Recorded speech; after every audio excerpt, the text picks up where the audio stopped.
এই বাংলাদেশের সবচাইতে বড় অর্জন, বাংলাদেশের মানুষের সবচাইতে বড় অর্জন বাংলাদেশের স্বাধীনতা যুদ্ধ। আমরা কাউকে কাউকে দেখেছি সেই স্বাধীনতা যুদ্ধের বিরোধিতা করতে। প্রিয় সহকর্মীবৃন্দ, আমরা হাদিসে দেখেছি দেশ প্রেম ইমানের অঙ্গ।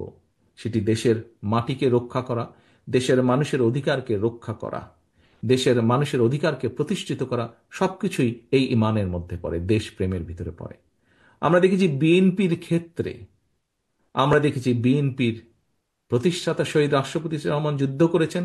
পরবর্তীতে যখন উনি দেশের মানুষের দ্বারা উনি দায়িত্ব পেয়েছেন, দেশের মানুষের মাধ্যমে দায়িত্ব পেয়েছেন, তখন আমরা দেখেছি যে মানুষকে সংগঠিত করে কিভাবে দেশ গঠনে উনি ভূমিকা রেখেছেন। পরবর্তীতে আমরা দেখেছি দেশে যখন আবার স্বৈরাচার কাঁধে চেপে বসেছে, দেশের মানুষকে নিয়ে দেশনেত্রী খালেদা জিয়া কিভাবে উনি রাজপথে থেকে সংগ্রাম করেছেন এবং দেশের মানুষ তার প্রতিদান দিয়েছে।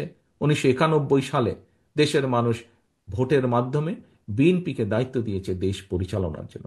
কাজে আমরা যদি দেখি, প্রিয় সহকর্মীবৃন্দ, প্রতিটা মুহূর্তে, দেশের সংকটকালীন মুহূর্তে বিএনপি এসে দাঁড়িয়েছে। দেশের মানুষ বিএনপির উপরে আস্থা রেখেছে। দেশের মানুষ চেয়েছে যে ঠিক আছে, যেহেতু বিএনপির উপরে আস্থা রাখা যায়, বিএনপিকে আমরা দায়িত্ব দিই। যখনই একটি নিরপেক্ষ নির্বাচন হয়েছে, কম বেশি প্রায় সকল নিরপেক্ষ নির্বাচনে যা দেশে এবং বিদেশে স্বীকৃত লাভ করেছে একটি নিরপেক্ষ নির্বাচন হিসেবে, সেই নির্বাচনের মাধ্যমে প্রতিবার বিএনপি দেশ পরিচালনার সুযোগ পেয়েছে। দেশের মানুষ বিএনপিকে সেই সুযোগ দিয়েছে।